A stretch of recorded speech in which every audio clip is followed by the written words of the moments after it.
¿Qué hacían los apóstoles antes de este milagro? Ellos regresaban de una misión donde predicaron, sanaron enfermos y echaron fuera demonios, enviados por Jesús. ¿Por qué Jesús se retiró con ellos a un lugar desierto? Para que descansaran y estuvieran a solas, ya que habían estado muy ocupados. ¿A qué lugar se retiraron? A Betsaida, una ciudad cerca del mar de Galilea. ¿Qué hizo la multitud cuando supo dónde estaba Jesús? Lo siguieron, incluso a pie, desde otras ciudades. ¿Cómo reaccionó Jesús ante la multitud? No se molestó. Los recibió con compasión, les enseñó y sanó a los enfermos. Milagro en sí. ¿Qué problema identificaron los discípulos? Que era tarde, estaban en un lugar desierto y la gente tenía hambre.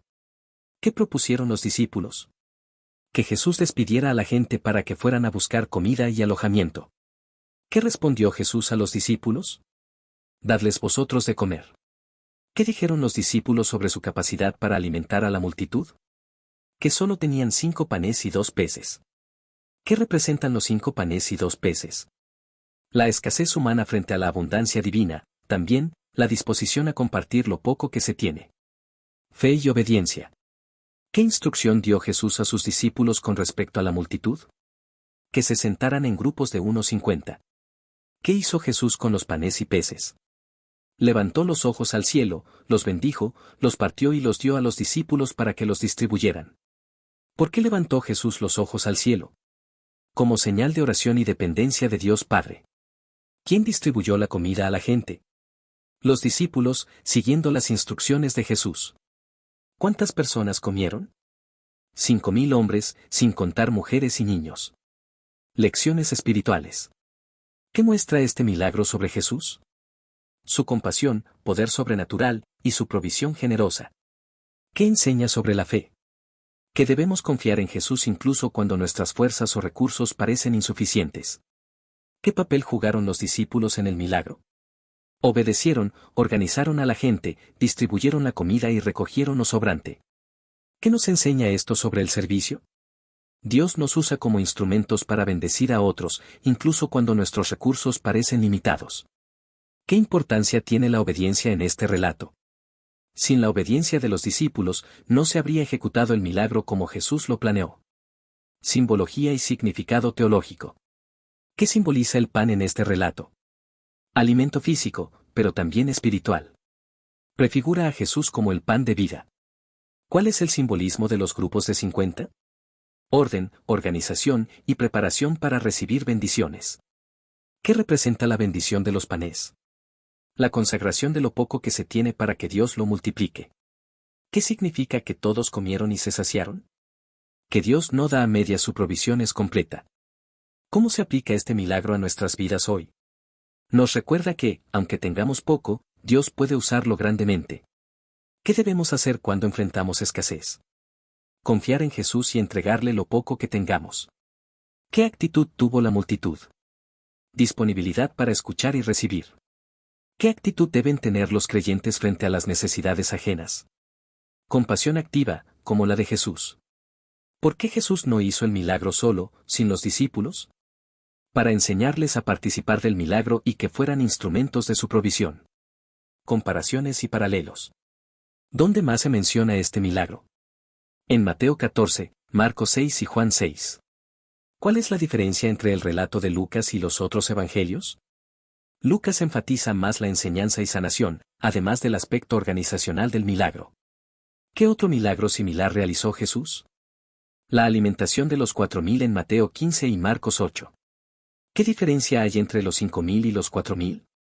Diferente número de personas, panes, peces y cestos sobrantes, pero con el mismo mensaje de provisión divina. ¿Cuál es la conexión entre este milagro y la última cena? Ambos incluyen el partir el pan, dar gracias y repartir a otros. Profundizando en el simbolismo. ¿Por qué 12 cestas de sobrantes? Puede simbolizar a las 12 tribus de Israel o a los 12 apóstoles, una provisión suficiente para el pueblo de Dios. ¿Qué enseña esto sobre la economía del reino de Dios? No hay escasez con Dios. Incluso después de satisfacer necesidades, queda abundancia. ¿Qué representa el hecho de que Jesús no desperdiciara lo sobrante? La mayordomía, el respeto por los recursos y el cuidado de todo lo que Dios provee. ¿Cómo se relaciona este milagro con la Eucaristía? Prefigura la Eucaristía como alimento espiritual que sacia completamente. ¿Por qué es uno de los pocos milagros que aparece en los 4 evangelios? Por su gran impacto espiritual, simbólico y práctico. Desafíos de fe. ¿Qué desafíos enfrentaron los discípulos? Falta de recursos, incredulidad, cansancio y necesidad de obedecer a pesar de la lógica. ¿Cómo responde Jesús ante la duda de sus discípulos? Con paciencia y acción, mostrándoles que confíen en Él. ¿Qué hubiera pasado si los discípulos no obedecen? No habrían participado del milagro y la gente habría quedado sin comer. ¿Qué aprendieron los discípulos sobre su misión? Que debían depender de Jesús, pero también actuar con fe. ¿Qué nos enseña sobre la comunidad cristiana? Que en unidad, obediencia y fe se puede bendecir a muchos. Reflexión final. ¿Cómo demuestra este pasaje el carácter de Jesús? Su misericordia, poder, paciencia, amor por las multitudes y deseo de enseñar. ¿Qué enseñanzas prácticas podemos extraer para hoy? Servir aunque estemos cansados, confiar en Dios, compartir lo que tenemos. ¿Cómo podemos participar en milagros como estos hoy? Ofreciendo lo poco que tenemos, sirviendo con fe y esperando en Dios. ¿Qué diferencia hace Jesús en una situación de necesidad? Transforma lo imposible en posible y lo escaso en abundante. ¿Cuál es el mensaje central de este milagro? Jesús es el proveedor que satisface nuestras necesidades físicas y espirituales cuando confiamos en Él. Explorando el corazón de Jesús y su enseñanza. ¿Qué nos enseña la actitud de Jesús hacia la multitud sobre cómo debemos tratar a las personas que interrumpen nuestros planes personales? Jesús buscaba un momento de retiro con sus discípulos, pero no rechazó a la multitud. Nos enseña a tener un corazón compasivo, incluso cuando tenemos necesidad de descanso, poniendo primero el servicio al prójimo cuando Dios lo requiere. ¿Cómo puede el acto de enseñar y sanar antes de alimentar a la multitud reflejar nuestras prioridades en el ministerio cristiano? Nos muestra que Jesús prioriza la necesidad espiritual enseñanza del reino de Dios antes que la física, pero sin descuidar ninguna. El equilibrio entre alimento espiritual y ayuda material es clave. ¿Qué revela el milagro sobre la forma en que Dios puede usar nuestros recursos limitados para cumplir propósitos extraordinarios? Los 5 panes y 2 peces muestran cómo Dios puede tomar lo poco y hacerlo mucho si lo ponemos en sus manos. La clave es la disposición, no la cantidad. ¿Cómo podemos aplicar hoy la instrucción dadles vosotros de comer? Jesús nos llama a ser parte activa en suplir necesidades. No debemos esperar siempre soluciones externas, sino ser instrumentos del milagro con lo que tenemos. ¿Qué desafíos enfrentamos cuando Dios nos pide algo que parece imposible, y cómo este pasaje puede fortalecernos? Los discípulos vieron una tarea imposible, pero Jesús les mostró que la fe y la obediencia abren la puerta al poder divino.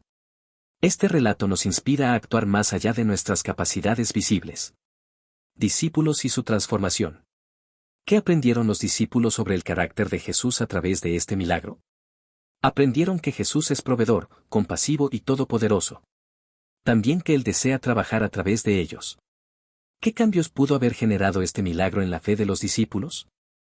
Este acto fortaleció su confianza en Jesús. Presenciaron que, al obedecer, aunque no entendieran, ocurren milagros. ¿Qué significa ser un canal de bendición como lo fueron los discípulos al repartir el alimento? Es recibir de Jesús y luego dar a otros. Somos intermediarios de la gracia, no los protagonistas del milagro. ¿Cómo puede este relato ayudarnos a cambiar nuestra visión sobre nuestras propias limitaciones en el ministerio? Nos muestra que nuestras limitaciones no limitan a Dios. Él se glorifica usando instrumentos frágiles y comunes. ¿Qué actitud interior es necesaria para ser usados por Dios como lo fueron los discípulos? Humildad, obediencia, fe, disposición a servir y a confiar en Jesús aún sin entender todo. Perspectiva teológica y espiritual. ¿Qué imagen del reino de Dios transmite este milagro? Un reino donde hay provisión abundante, compasión, orden, participación activa y una comunidad que comparte. ¿Cómo se relaciona este milagro con el concepto de Dios como pastor? Jesús guía, cuida, alimenta y provee, como el buen pastor del Salmo. ¿En qué se diferencia la lógica del reino de Dios respecto a la lógica humana ante la escasez? La lógica humana dice, no hay suficiente, la lógica divina dice, entrégame lo que tienes y confía. ¿Qué relación hay entre este pasaje y la oración del Padre nuestro? Danos hoy el pan nuestro de cada día. Jesús modela esa petición en acción, mostrando que el pan diario puede venir milagrosamente cuando confiamos. ¿Por qué es importante que los evangelios sinópticos coincidan en relatar este milagro? Subraya la importancia de este evento como enseñanza fundamental del ministerio de Jesús: provisión, compasión, fe y comunidad. Aplicación práctica en la vida actual. ¿Cómo podemos ver hoy milagros de multiplicación en nuestras vidas cotidianas? Cuando confiamos y compartimos lo que tenemos, Dios puede extender nuestra provisión, recursos o dones más allá de lo lógico. ¿Qué obstáculos modernos nos impiden obedecer a Dios cuando nos dice darles vosotros de comer? Falta de fe, egoísmo, materialismo, miedo a la escasez, comodidad. ¿Cómo influye este milagro en nuestra actitud hacia compartir con los necesitados? Nos muestra que debemos actuar sin temor a perder, confiando que Dios suple cuando damos. ¿Qué nos enseña este milagro sobre la importancia del orden en el servicio a los demás? Jesús mandó a sentar en grupos. Esto enseña que el orden facilita el trabajo y Dios bendice cuando hay buena organización. ¿Qué sucede cuando ponemos nuestras necesidades delante de las necesidades del prójimo, como hicieron los discípulos? Nos enfocamos en la falta en lugar de confiar en el poder de Dios para suplir, caemos en egoísmo espiritual. Aspectos simbólicos más profundos. ¿Por qué podemos considerar este milagro como una prefiguración de la cena del Señor? Porque Jesús toma pan, lo bendice, lo parte y lo reparte. En la Santa Cena, Él hace lo mismo como símbolo de su cuerpo entregado. ¿Qué dice este pasaje sobre la actitud correcta cuando tenemos poco? No esconderlo, ni despreciarlo, sino presentarlo a Jesús con fe. ¿Qué relación hay entre este milagro y el maná en el desierto del Antiguo Testamento? Ambos muestran la provisión sobrenatural de Dios para su pueblo cuando confían en Él. ¿Qué diferencia hace el toque de Jesús a la hora de administrar recursos? Multiplica lo que se ofrece con fe, lo santifica y lo convierte en fuente de bendición para muchos. ¿Por qué Jesús involucró tanto a los discípulos y él mismo podía haber alimentado a todos sin su ayuda? Porque quiere enseñarles a ser parte activa del reino, confiar, servir y experimentar el milagro personalmente. Reflexión profunda y compromiso personal.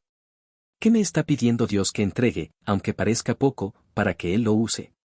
Dios puede estar llamándonos a entregar tiempo, talentos, dinero o compasión. Lo importante es la entrega.